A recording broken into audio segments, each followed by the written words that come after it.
So Alan Richardson, who is notoriously known for playing Reacher in the Jack Reacher series, went on to Bill Maher's podcast and where they discussed many, many different topics. But the topic of faith was the one that was throughout the entire podcast. But before we check it out, guys, go ahead and like to this video, comment to this video, and subscribe to the channel so you don't miss any more videos like this. All right, let's go ahead and start. Around, quite frankly, because people, they're religious, they don't know anything about their own religion. Most Christians, maybe you're one of them, you're Christian, right? I am. Yeah, okay, Yeah. would tell you that Matthew, Mark, Luke, and John were disciples of Jesus, the people who wrote the Gospels. And they were absolutely not. Okay, so Bill here claims that Matthew, Mark, Luke, and John were disciples. And that's half true, right? The other two, Mark and Luke, weren't disciples of Jesus, but I guess he doesn't know Matthew and John were the disciples of Jesus. And that's factually known. I'm surprised that someone like Bill, who's very, very knowledgeable in a lot of religious topics that I found him to be in, doesn't know that Matthew and John were disciples.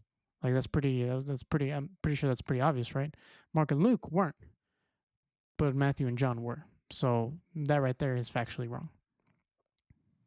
Did you think they were? No, I mean, we know that those documents were based off an older document. They came later. Right, yeah. Jesus died in 33, and the first gospel, Mark, the Gospel of Mark, is 70.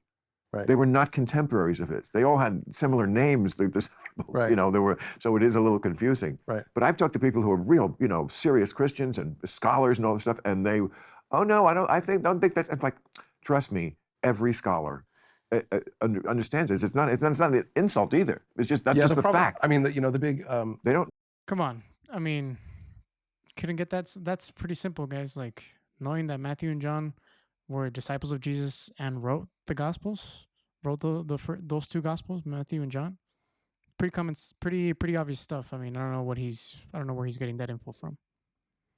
Their own religion. They haven't read the Bible. They talk about the Bible a lot. It's a long book. Some of it's boring. But the problem that I have with most Christians today, and I talk about this openly a lot, is that it misses the point. I mean, you can get hung up in the weeds about document Q or whatever you want to talk about with where this stuff comes from, but the point is very simple.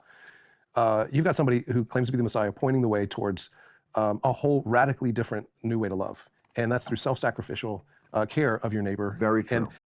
And when you talk about just that, it's a really beautiful thing that a lot of other religions don't talk about, because you're talking about religions that talk about the way to salvation is through doing it over and over and over again and living a million lives, or finding your own self-elevation, through meditation or contemplation.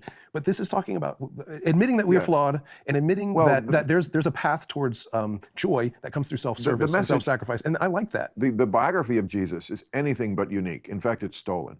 The number of gods who came before him who were born on December 25th. Okay.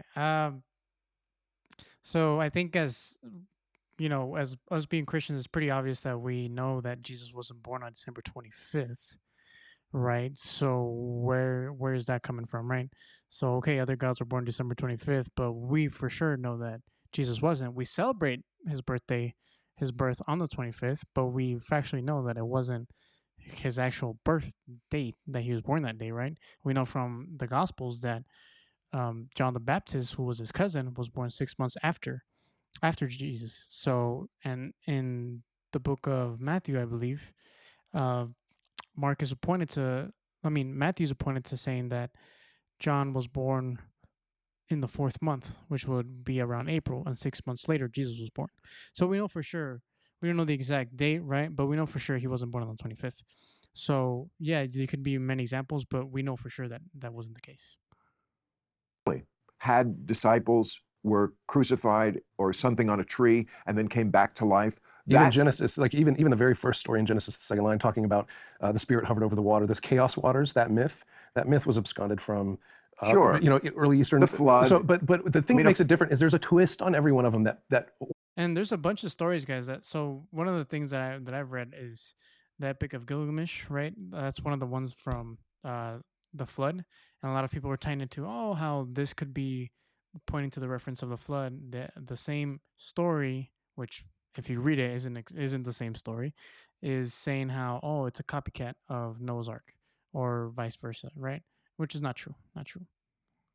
Orients us towards, I think, a seed of truth that is worth worth Well- inspecting and holding on to. That you know, for example, the real twist in the first myth, in the creation myth in Genesis, is quite simply that those chaos waters that everybody knew, and the serpent being, you know, the snaky monster being the mythological villain, was well known to people at that time, but never had there been an acknowledgement that it was God who created that thing, and that he thought that thing was good, and that we're to coexist with this world where things like monsters exist and humans exist, and there's a way to do that in a way that still breeds peace. That had never been done before.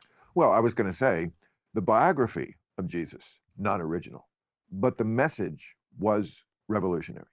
The message, Right. nobody had really ever been down the meek shall inherit the earth Right. road. There were so many at the time that Jesus was around. If he lived, that is still an open question. He could not have been actually a historical figure, but And by the way, there's been a lot of people that have been that he because Bill Maher really talks about a lot of faith, which is pretty interesting to me considering he's an atheist and doesn't believe. But he's had a lot of people on where they talk about religion and faith in Christianity more specifically, and the fact that no one's far from saving. So hopefully one of these days he'll come to his senses, right? So even in Proverbs it says that whoever doesn't believe in God is a fool. So and he's not a fool, but hopefully he'll come to his senses. probably was. But at the time, the Greek Roman mythology was waning, so there were a lot of other competing religions. It's kind of like when anything starts. Sometimes there's two meteor movies. There's always Betamax and what beat Betamax, VHS. Yeah, it's also that there's idea. there's always competing things that are coming around. There were competing religions at Jesus' time. The reason why that one won is because in an empire that was at least a third slave, the message of it gets good in the afterlife was very attractive. And that's not something, that's not really in Judaism. And it's not just that, right? It's the fact that, in our faith, we believe Jesus rose from the dead 3 days after, right? So because of that, that's the reason, not just because of the afterlife, but because Jesus specifically, we believe he is who he says, right? The Son of Man, God in the flesh, and all of that with the combination of heaven is a clear cut insight to Christianity. And because of that, it's not just because all of a sudden people were like, oh, it sounds nice. No, it's because we believe that Jesus did rise from the dead and he is the Son of Man, and therefore he came for us. And in the same way, we also believe that there is a heaven. And so in combination, so it's not just that, right? What Bill is pointing to. I mean, it is one of the things for sure, but it's not just that, right?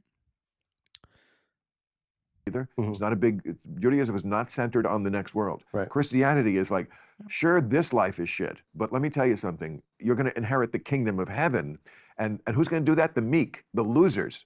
The losers are going to get. Right. Now, Nietzsche said this message was very bad for humans because it was telling you the strong don't win, and that, of course. Well, not only that, but that Earth is not our home. Here's the problem. That what? That Earth is not our home. That our home is somewhere else in heaven, right? And so we can take a dump on Earth, right? Because it's not. This isn't one for us because we're waiting for the better place, right? Exactly. But that is also not the message.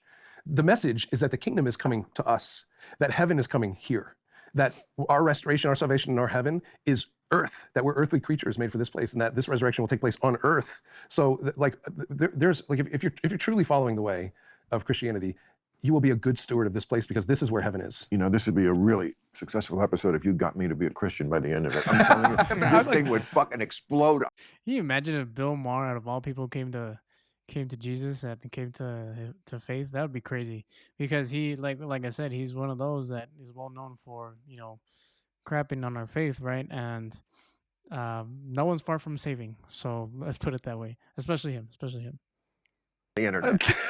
Reacher convinces Bill Maher, devout Christian. That would be hilarious. And that's not my effort. Look, I talk about this all the time. And what I want, if I could have my druthers, I want less vitriol in the world, and I want the Christian community not to be the one that's known for making outliers and monsters of others. Right. It's a real disappointment. And there is a growing number of Christians who feel exactly the way you do. I mean, we are so, when I started covering politics, Christian was always Jerry Falwell and those. Yeah, right.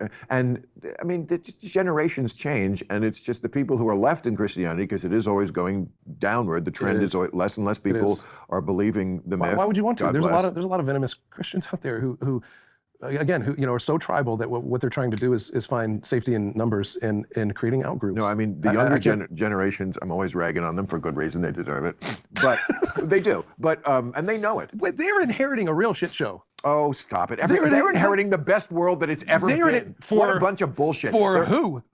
All right, so they kind of go off the rails there, but I mean, whatever you agree with or disagree with, I mean, I can't say that we are, because we are inheriting, probably the best world that we've been living in ever, because we have so much access to so many things. But then again, because we have so much access to so many things, it's also blinding us to the truth and to everything around us. So for Wall Street. No, there are a lot of people who can't. They will never own a home. There are people who will never own a home because of the way that things are structured. That is a tough one right now. But actually, it's not even true. I had this woman on my show just last Friday, Jean Twangy. She's this expert. She wrote the book on generation. She's done a number of books on this.